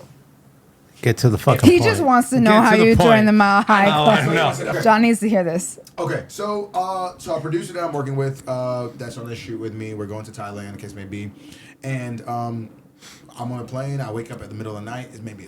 I don't know what time it is because we're across the fucking ocean at this point. But it's dark as hell. Everyone's asleep on the cabin. I open my eyes and like everyone's asleep. I'm in an aisle seat, so it's only two of my chairs here. I'm like, this is dope. Like I got mad leg room. I can do everything I want to do. It's like fine. So I look over at her and she looks at me and I was like, "What are you doing? Like, you up? You sleep? Like, what's going on?" She's like, "I can't sleep." WYD. I can't sleep. I was like, "Me either." I was sleeping for a little bit, but I can't sleep. Yeah, you want to like, put what your you- head down here? No, not even that. And she was like, I was like, "You ever heard of My High Club?" You literally said that. I had to. Like, Right. And had she heard of it? and she goes, "Yeah, I'm not on it, and I want to."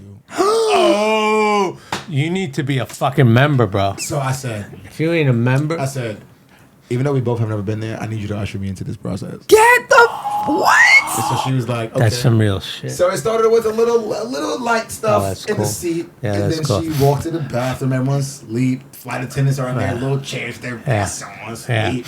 Yeah. And I was like, I'm gonna slide in. Yo, Yeah. that's Yeah. crazy. And it's always from behind because there's not enough room. There's not enough room. It's smallish in there. Right. And she's What? 5'3". Right. She's 5'3". Right. She's Right. short. It's Right. good. I'm 6'1". Yeah. You said it didn't Yeah. help that. What were you about to It didn't say? help that she was like we were in the smallest bathroom. Like we Yeah, couldn't they're do all anything. small. Like so you can't I can't look you in the face. I can't pick you up. I can't do anything. I gotta you gotta get here and get in and get out.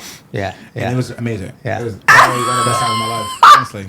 Yeah. What? It was so because it was the risk of being caught. It Yeah. was the what if someone wakes up. It was the what if anything. It was all the What if anything, literally. I'm in my bed. I'm not home. The door's not locked. And other things. I mean, the door's locked in an airplane, but it's like still. Yeah. We gotta leave. Yeah. So. So one recommendation for you. I flew Swiss airline once. Never done that. Swiss airline to Zurich. And every seat on the whole fucking plane was first class. And the chick I was sitting next to, I was with. And the flight attendants all go to sleep. Of and course. there's blankets. Yeah. And you're fucking The in the blankets is seat. crazy. You're fucking in the seat. There's weighted room, blankets, bro. They're There's weighted room. blankets, bro. There's room. He's It's- telling you to get a flight from No. from Swiss so or whatever. You don't have to to Zurich. worry about So ready for this? Ready for this? My 30th birthday is happening this December. I'm going on a full Euro trip. No, We need Ray. to do For that, 3 bro. weeks? I'm going to Berlin. I'm going to Germany. I'm going to London. My Yeah. dad lives in London. I'm a dual citizen. Fun fact. I met my dad later in life. That's a whole other Oh, no episode. way. Yeah. Yeah, I met my dad later Wow. on in life. A Wow. whole other episode. He lives in London. Berlin's supposed to be a party. I've not been. Berlin. I'm going to London. Yeah, Berlin's I'm going to supposed to- Amsterdam. I'm going to Paris. I'm ending my trip in Spain. Right. So you can get on the air train in London. If you've never been traveling, here's for all my Brooklyn people who feel like flights are crazy and going. This place is crazy. Blah blah blah blah blah. It's all about timing. It's all about how you go and what you do. Fly out to London, which is your best bet. It's the cheapest flight from New York City or LA to the UK. Yeah, and it's London. only like 6-8 hours. 6 to 8 Fuck with hours and that. you're done. And you can have a one-way ticket to London from New York City for about $180 to like No. $280. Yes. Depending on the time you fly and what you Bro. do before. Wait, before what? the- We need to book this shit. I couldn't now. wait to London, Yeah. right? I'm like, wait a I literally minute. just booked my trip for my birthday with my friends and my boys and my homegirls who are all gonna be out there with me and going on this trip together. We booked it right at the top of September. Our round trip flight from New York City JFK to London Heathrow Airport was $387. Dude, round that's trip. That's fucking incredible. How long ago did you insane. book, though? I booked my ticket on September 4th. Of this? Yeah, but year. dude, that is Damn. cheaper than going to fucking Miami. That Exactly. is cheaper And than my going to birthday's a Miami. week That's before- literally Hold cheaper on. than going down south. My birthday's a week before Christmas. Wow. So, with that being said, travel is impossible. It's definitely possible. So, I got reimbursed for my Thailand trip. Like, they asked me to buy my ticket, and they were going to reimburse me. I bought my ticket for a discounted price, but at the time of my trip, my price of my ticket was more, and they paid me for that. price. That's nice. Oh, that's cool. So Thailand was your favorite Thailand place was to my work? favorite trip, so go to Thailand if you want to have a bang for your buck and have a good time and good weather. I was at Bangkok for 9 days, and I was in Phuket for Yeah. 11 days. Phuket's beautiful. Shit, that's a Beautiful. long I was on time. Bangkok Island. Bangkok's crazy, bro. The Bangkok's shows in there, the ping pong balls coming out of. Whoa, dang! Whoa. I said, where at? motherfucker, But this is different. it's like, yo, you could shoot that shit out She of said, catch what? She said, catch it in your mouth. I said, I'm you like, got me yeah. fucked up. Oh, wait, did you though? Hell fucking no. The fuck? I'm from Brooklyn. I had a hard time eating food out there for the first like 4 or 5 days. I think you're going to say something else. I ain't do that shit either. Even if I wanted to, man, I ain't do that shit either. But I will say No, this. Phuket's another fucking planet. I was eating out of like Burger King and the KFC for like the first 4 or 5 days. 'Cause I was Nah. worried about the food. No, the For food's fine. The First of all, food's Burger fucking King, great. KFC, they got tablecloths on their fucking tables. So fuck you. Go to Thailand. Okay. There's that. Did There's you always eat that. like any crickets or anything like I that? did Is try that scorpion. No, you did. ate scorpion? Bro, you're talking How the fuck shit did you and do you ate that? that shit and I didn't eat that. How did you? You ate the ate, water how big bugs was the and shit, the scorpion? big ass water bugs. That's the difference. You gotta try some shit. You smarter than me at this point. I can't do that. I would That not. that You would should. flip. No, there's no way. Here's I the would. thing, right? I've always been the adventurous one. Did they cut it up so you didn't know it was a scorpion, or it looked No. exactly like a No. scorpion? No. No, you get it from a cart like a hot dog You know, truck. it's just kebab stick. But both of you, no, it when is. when I don't get it, you're both like, he's no, and you're like, no. I'm like, I'm sorry. How do you Sorry. not get it, It's in New bro? York, I'm Right. sorry. I know. I'm like, It's wait. two shish kebab sticks. Okay. And it's on either end of the scorpion. Oh, that's I ate fucking I ate wild. the face of it. I didn't eat the tail because I was like, there's a venom in there. I don't know fucking if you clean The this. Can you clean face. it? Yeah. It was that crazy. It kind of tastes like Chicken, honestly, don't you dare. As long as you wash it down with alcohol. It tastes fine. like a crouton's been crushed over a salad. It just tastes like dry, flaky, like crusty kind of things. Like I can't do it. I can't picture it. you eat croutons. I'm afraid of bugs. Yeah, we won't tell you. We know that you were in Australia. What was that like? Oh yeah. Australia was beautiful. Yeah. Australia was probably my favorite trip ever. I think that I would Why? live in Australia. Why? Because- Everybody who goes to Australia thinks that they would Why? live Because there. the people that received me with such joy and bliss and beauty that I've never experienced in my life. And I've been to South Africa, I've been to West Africa, I've been to London, I've been to Jamaica, I've been to China, I've been to Japan. I've been to so many You've been to places. I Japan. have. So I was, fun fact, short story, sidebar, I was in the biopic of Stephon Marbury. Stephon Marbury, if you don't know who he is, he was Nick, he was Oh, an okay, I did. ex-Knicks player. Yeah. He left the NBA and went to the CBA, which is the Chinese Basketball Association. Yeah. He went to the Dragons and he won them their first title championship. Quick in question. 15 years. Yes. Do you know Smush Parker? Smush Park? I do not, but I've heard of him. I've heard great stories about him. Do not know him personally though. Dude, we interviewed him. I saw your video of him. Yeah. I was like, holy Yeah, shit, yeah. that's fucking dope. Smush so Parker. he knows He knows Marbury. He played with Marbury, bro. mosquito. Bro. Yeah, he shot by my face. They played on West fucking 8th, West 6th, whatever it is. Exactly. Yeah. Was Yeah. fourth. And Anyway. you go on Amazon. What's this? Yeah. If you go on Amazon, you can watch the. It was called My Other Home at one point. I think they changed the name twice. If I'm being like honest, but it's on there. I got to play Stephon Marbury when he was a kid. I got to work with Frankie Faison, who's one of the best fucking actors in the world. Frankie Faison. If you don't know who Frankie Faison is, everyone knows Frankie Faison from White Chicks. He's the beautiful chocolate man. Yes, You know, that's yes, Frankie Faison. I yes. love him to death. He's like my super uncle in this world. But yeah, I got to work with Stephon Marbury, Frankie Faison, Lorena Devine, who's everyone's grandma and or auntie. And but how was every- Australia?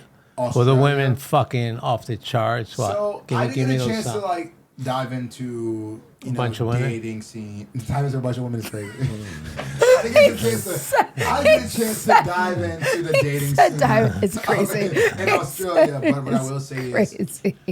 I did not have a problem with feeling beautiful there. Okay. So they were throwing themselves What part of at you. Australia were you in? Can you guess? Brisbane, missing? No, I told you. you did. You're close. It's right next to it. I don't know. Don't yell at me either, because I don't know. I'm not I don't know. You almost close. Go ahead. You got it. I can't say that. I don't know. I don't know. You're gonna have to tell me. Do I? Yes. I was in Brisbane. Are you serious? Yes. I fucking had I it. know. I just wasn't fuck with that because she knows everything a lot. She's good at what she does. I was like, wait, I just fucking shouldn't studied this shit. I was like, looked this shit I up. was like, what? Now I don't fucking know. But yes, I was in Brisbane. It was a beautiful situation. I mean, as a black man, I don't think I've ever felt completely beautiful in a place outside of Africa. Oh, And that's I'm not even interesting. from Africa. I believe my family is, my ancestors are, but I didn't have any direct ties to Africa outside of this trip, right? And so, like, going to Africa was a moment that I was like, okay, this is different. Because everyone is. Everyone's me. Yes, Everyone everyone's looks literally- like me. yeah. And a lot of people don't understand this, right? Like that, the fair skin, your skin is beautiful regardless of how dark or how light your skin is. Word is bond. But you're not represented in this world that we live in when you look like me as much, unless it's of the antagonist. It's of the person that's causing the destruction or the person that's causing the problems in the situation. They're not bringing harmony to the world that they're living in. And that's my biggest problem. Because when I went to South Africa, I was in Johannesburg. I went out to Kenya, West Africa. All the things is like, you look like me and your buildings look better than ours in New York. Your education for your schools are better than ours in New York. How you treat people, how your laws are better than ours in New York. Like, I should be here because how I'm treated here is a human decency. Mm-hmm. And that's just it. Regardless of how fair, how blue your eyes are, how dark your eyes are, how short your hair is, how long your hair is, how blonde your hair is, whatever. Doesn't fucking matter. They're used to all that shit. So what about Australia that makes you feel like you could move or live there in terms of quality of life, food, culture, I think that weather? Australia has been a healing nation for me. How you treat your species and your humans up to your vegetation is completely beautiful to me. How long were you there? Too damn long. 2 months. 2 months, okay. Oh, that's a good amount of time. 2 months. Yeah. I was there for about For a 8 project. weeks. For a project. I was there working on a project, which is super cool. It should be released in 2024. Stay tuned. Nice. But I was working on a project out there right before the strike, and I have a couple people out there. So I did a couple of short films in New York where producers who were out in Australia, and I've always reached out like, hey, I want to do a project with you. Like, we got to work. And we finally got to make it happen, right? So we finally got to do it, and it was exactly what I needed. Yeah. What was your role?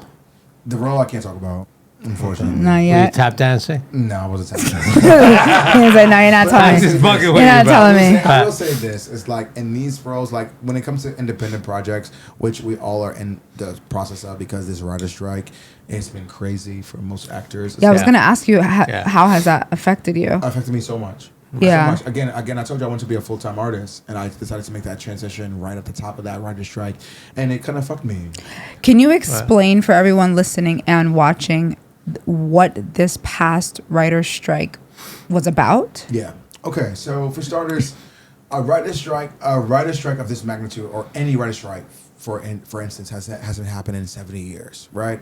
So this How many writer's years? strike- 78? 70. 70 years, okay. 70 years. Right. A strike of this accord has not happened within our Right. industry. So with that being said, that this writer's strike happened because at this point in our lives, like we have so much digital technology, right? We have AI technology, we have all these different things that we can do. And so for the most part, a lot of production houses were starting to say like, hey, you're a background actor, right? Great. You come here Monday through Friday for 5 days a week. You're here for a total of 12 hours. Right, we can cut you out.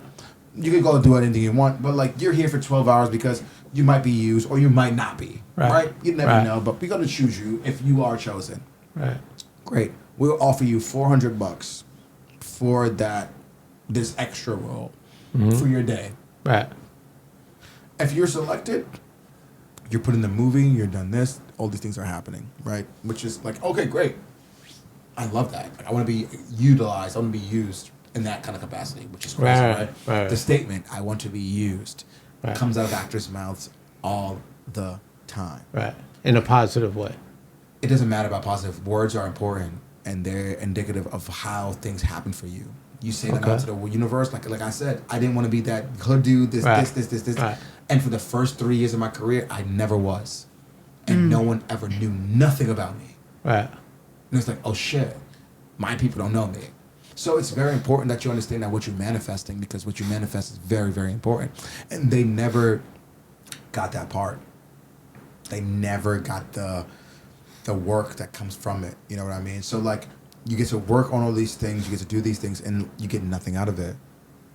And so I think the biggest point is like understanding that like you are who you are, whether you are working in LA, New York, whatever the case may be. If they're valuing who you are as a person, as an artist, that's what you need to be working on. That's the show that you need to be working with. That's what you need to be building, because they take care of you outside of what you do for them. Mm-hmm. I think that's the most important. So as an artist, like I started doing that, and I was like working with people, like working on different projects and stuff like that. And this writer's strike was super rough because it kind of cut that. Even pro bono work, it cut that. Because no writer want to write a script for someone to do an independent project. No writer want to do this or that. Like, because you're being underappreciated. And so when you're an extra and you're on this AI platform, what they wanted to do was basically say, like, hey, you're an extra, right? So, John, you're an extra. I'm offering you $500 for the day, right? You're going to come here. I'm going to film you doing what you're doing, blah, blah, blah. Great. But now that we filmed you, right, we have your face, we have your whole digital imprint. We can actually use AI technology just to put your face on a CGI body. Right. You won't ever know about it. Right. You won't you ever do get that paid forever. for it. Right. You won't ever get paid for it because you don't know nothing about it. But right. that's just what we're going to do. That's the best bet. And it's like, so you're not paying these writers who are spitting out how many series in a year for Netflix, Hulu, all these streaming services that are growing because of the streaming platform, right? Hulu, Netflix, HBO, all these things. They're just growing. You cannot expect people to just work for you for nothing. Adding on more money or more work without adding more money to pay those bills are important. You're not paying for this person's computer, this writer's computer, this writer's phone, anything like that. Right. All the things that they need to do for information, like research, anything like, you're not paying for that. They pay for that. And they got to fight with you to expense that. And then the writers are just not getting what they deserve. And meanwhile, every actor, like, I'm a guest star. I get my own trailer, get my own PA, food, lunch. So it's basically about the writers. The writers were the ones underpaid. So it was a writer's strike. So all the actors were paid. In support of the writers. Oh, the actors joined them. Because we don't got jobs. I did not know that. We don't have a job without a writer. I did not know that. I didn't know that. So it was the writers. But what about SAG going on strike? So again, the actors, which is SAG, Screen Actors Guild. Because they're SAG actors. We can't work without writers. So it wasn't working enough with just the writers. So then the actors had to go and now again with this that was fucking crazy. Support. So it's fucked up about because they can be blacklisted for joining that, right? Exactly. So it's so messed up about the actors who are like blacklisted. But can you imagine being a writer and having AI technology be able to write a script based on yours? Yeah, that's crazy. So can they really do that? Yes, it's called AI technology. They can literally do anything at this point. It's like the Titanic, right? Yeah. And you have the full screenplay. Yeah. You can upload that into an AI server and have them write something that's similar but different enough. But different enough that it's not the Titanic and you don't need a writer. That's why they stopped trying to pay them a lot more. Why they stopped trying to pay actors a lot more. Like, so actors are like, no, you shouldn't do that. Just like how you shouldn't use an actor's face. Like if I CGI, what they do, yeah. It's so shitty. No, I get that. If you got filmed for a certain role, and then they use that. You at the movie theaters with your girl, you watch the movie, and you see your fucking face in the background. It better be a porno. It better. Please, motherfucker, I should look good. Right. I see what you mean. So then they're like, I didn't give their I didn't give but you know what's going to happen. Also, you signed your name on that contract. But Andrew, you know what's going to happen, and I've read this already. Now that they settled the strike, all these services, Netflix, Disney, ESPN Plus, are going to raise the fucking price. Oh, is that true? Everyone's paying for that. They've been paying it. That's what's going to happen. The biggest thing about the streaming services, which has been the biggest problem, is that like people don't watch network television anymore. Right. That's the biggest thing. All these because somebody has to pay. Somebody's got to pay for it. People work, right? So you can't watch everything anymore like we used to do, like as a family at 8 p.m. or 6 p.m. watching Jeopardy, 7 p.m. watching Wheel of Fortune. I never watched that. Shit like No, I never watched that, bro. So we can't do that anymore, you know what I mean? And so Vanna White's gone, so, you know. Yeah, life is over. You got some weird guy like me turning the nut vowels and shit. Like, you don't want to see You want to buy a vowel? Oh my God. Want to buy a vowel? Want to buy me?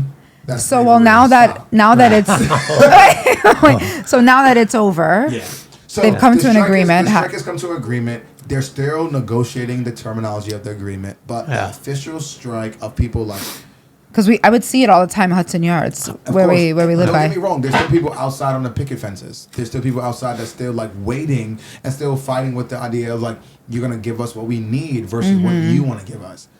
That's really the case, but it's also like that's what's going on right now, and a lot of actors like you see like Billy Porter, a renowned actor on television, film, and Broadway, Tony Award winner, all the things like that, who had to sell his house No way. Get out. Wow. And he has way more money and notoriety than me. Yeah. So can you only imagine that someone who has millions and millions of dollars and have done work for years, he's way older than me. I don't know how old he is at this point, but he's older than me. And it's like they had to sell their home Wow. to deal with this strike. That's because Yeah. it was costing to live outside of not being able to do your career. So with that being said, it's like you have to find within yourself a moment that you can check in with self of, am I still doing what I set out to do? You can, baby. The reason why you're not doing it is because you haven't done it. We always ask each guest 2 questions. Okay. So I'm going to ask both the questions first. You get a All right, second. I'm worried. Think I'm about nervous. it. Okay. Yep. So first question is, if you were to be able to have dinner with one person in all of history, dead or alive, who would it be? Okay. And second, if you were to be able to have the contact list of anyone in history, Ooh, dead or man. alive, who would it be? So my dinner with anyone, dead or alive, would have to be Jesus Christ. Whoa. No one's said that. No That one is- said that. And I don't think, no, No, I've never heard that, bro. What makes it even better is I this, never right? considered that. Yeah. What makes it even better is this. I'm not a religious person at all. Right. That was I am super spiritual. Yeah. My family has never forced religion upon me. I've been to multiple different churches just to find my community of people because I've gravitated towards that kind of collection of people. And I didn't have that growing up because my family didn't force that on me. But I would want to meet him. Now, if I could get the contact list. Here, I'll just give you my phone. I don't want your phone. Respectfully. I don't want your phone. I want Issa Rae's contact list. Who? Issa Rae. Issa Rae. Issa Rae. Yeah. Yeah? Yeah, I want her contact list. Who do you Why? think she Yeah. has in there? She's rooting for everybody blood, and that's me. She did. Oh, so put your number in her phone. That's it. Oh, I got That's it. I fucking got it. brilliant. I That's it. She love loves that. everybody. All right, celebrity crush, all-time celebrity Woo, crush. baby. Because I have to ask you because you're an actor. You're Yeah, in of that course. world. All-time celebrity crush. So this is gonna be the first time I've ever been asked this question on live, on TV, all things like that on camera. Get out. But my celebrity crush, all-time celebrity crush since I was a kid was Sierra. Sierra. Sierra. We both said, so we said Sierra. Get out. Always been.